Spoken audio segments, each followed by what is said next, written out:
আসসালামু আলাইকুম রহমতুল্লাহি ওবরাকাতু। আমি এইচ.এম. সুলাইমান হাবিবি বলছি। আশা করি সকলে ভালো আছেন। আল্লাহ পাকের অশেষ মেহেরবানিতে প্রিয় নবী পাক সাল্লাল্লাহু আলাইহি ওয়াসাল্লামের সাদাকায় আমিও ভালো আছি আলহামদুলিল্লাহ। আপনারা দেখতে পাচ্ছেন আমি এই মুহূর্তে বসে আছি আমার প্রিয় স্বপ্নের প্রতিষ্ঠান প্রাণপ্রিয় আন-নাজাত মডেল মাদ্রাসার বালক বালিকা পৃথক শাখার সেই একান্তই অফিস রুমে আমি এখনো বসে আছি। তো আপনারা যে প্রতিষ্ঠানটি আজকে ভিডিওর মাধ্যমে দেখতে পাচ্ছেন, আমার শ্রদ্ধাভাজন বড় ভাই হজরত মাওলানা এইচ.এম. ইসমাইল রাজা সুন্নি কাদরি সাহেব, ওনার অক্লান্ত পরিশ্রমের মাধ্যমে একটি ডকুমেন্টারি তৈরি হচ্ছে। আমার মাদ্রাসা সম্পর্কে এতদিন পর্যন্ত আপনারা ফেসবুকে অন্যান্য যোগাযোগ সোশ্যাল মাধ্যমে শুধু ফটোর মাধ্যমে দেখেছেন বা ছবি দেখেছেন। তো ইনশাআল্লাহ আজকের এই ভিডিওতে সম্পূর্ণ আমার বালক শাখা এবং বালিকা শাখার সম্পূর্ণ বিষয় আদি সম্পূর্ণ স্থাপনাগুলি পর্যন্ত আপনাদেরকে দেখানোর সর্বোচ্চ চেষ্টা করছি। আলহামদুলিল্লাহ, সকলে সম্পূর্ণ ভিডিওটি দেখতে থাকুন। আন-নাজাত মডেল মাদ্রাসার বিভাগ সমূহ হিফজুল কোরআন বিভাগ, মডেল মক্তব বিভাগ এবং শিশু শ্রেণী থেকে সুন্নি নুরানি বোর্ডের আলোকে পঞ্চম শ্রেণী পর্যন্ত পাঠদানের সুব্যবস্থা রয়েছে। এবং আমার বালক শাখায় আবাসিক অনাবাসিক ডে কেয়ারে লেখাপড়া করার সুব্যবস্থা এবং বালিকা শাখাতেও আবাসিক অনাবাসিক ডে কেয়ারে থেকে লেখাপড়া করার সুব্যবস্থা রয়েছে।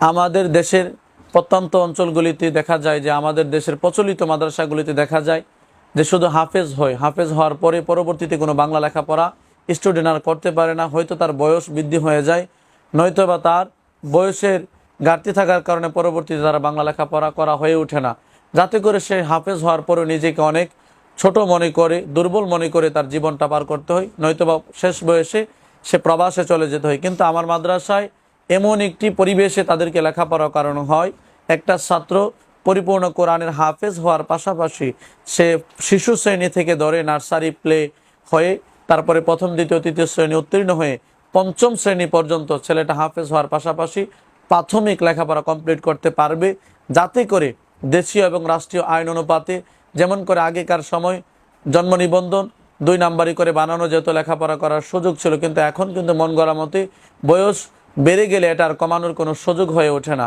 যাতে করে পরবর্তীতে তার বয়সের সাথে ম্যাচ না হওয়ার কারণে ছেলেরা লেখাপড়া করতে পারে না, শিক্ষার্থীরা দুর্বল হয়ে হাফেজ পরিচয় দিয়ে কোনো মতে বেঁচে থাকে। কিন্তু এইরকম যেন না হয়, তার জন্য আমার এখানে পাশাপাশি 5 পর্যন্ত লেখাপড়া কমপ্লিট হয়ে যাবে। ছেলেটা হাফেজ হওয়ার পরে তাকে আপনি বাংলাদেশের যেই কোনো প্রতিষ্ঠানে, হয়তো আলিয়া নয়তো কওমি অথবা যেই কোনো অঙ্গ প্রতিষ্ঠানে আপনি তাকে 7 অথবা 8 থেকে লেখাপড়া করাতে পারবেন, যাতে করে তার ভবিষ্যৎরা সে হাফেজ ও আলিম হয়ে যেন জাতির মধ্যে যেন আহলে সুন্নাত ওয়াল জামাতের যেন খেদমত করে যেতে পারে। সেই উদ্দেশ্য করে আমাদের মাদ্রাসার সে অক্লান্ত পরিশ্রম করে আমার বালক শাখার শিক্ষক এবং বালিকা শাখার শিক্ষিকাগণ অক্লান্ত পরিশ্রম করে যাচ্ছেন। এবং বিশেষ করে আরেকটি কথা না বললেই নয়, আমাদের বালিকা শাখা একই প্রতিষ্ঠানে নয়, আলাদা একটি প্রতিষ্ঠান। বালিকা শাখা একটা আলাদা রয়েছে ভবন, আলাদা প্রতিষ্ঠান, আলাদা পরিবেশ। আবার বালক শাখার জন্য আলাদা পরিবেশ, আলাদা সকল কিছু। এখানে কোনোটার সাথে কোনো প্রকার সম্পৃক্ততা নেই, সম্পর্ক নেই। দুটোটা পৃথক শাখায়, দুটোটা দুইভাবে পরিচালিত। আর আপনারা যে মনোরম পরিবেশ দেখতে পাচ্ছেন, লোকেশন হচ্ছে কুমিল্লা সিলেট মহাসড়ক থেকে 1 মিনিট ভিতরে।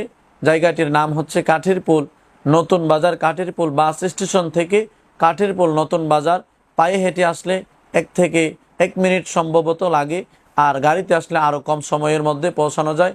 গ্রাম বাংলার একটি মনোরম পরিবেশে আধুনিক ও দ্বীনি শিক্ষার একটি উন্নত একটি ইসলামিক প্রতিষ্ঠান আন-নাজাত মডেল মাদ্রাসা, কাঠের পুল নতুন বাজার, কসবা, ব্রাহ্মণবাড়িয়া।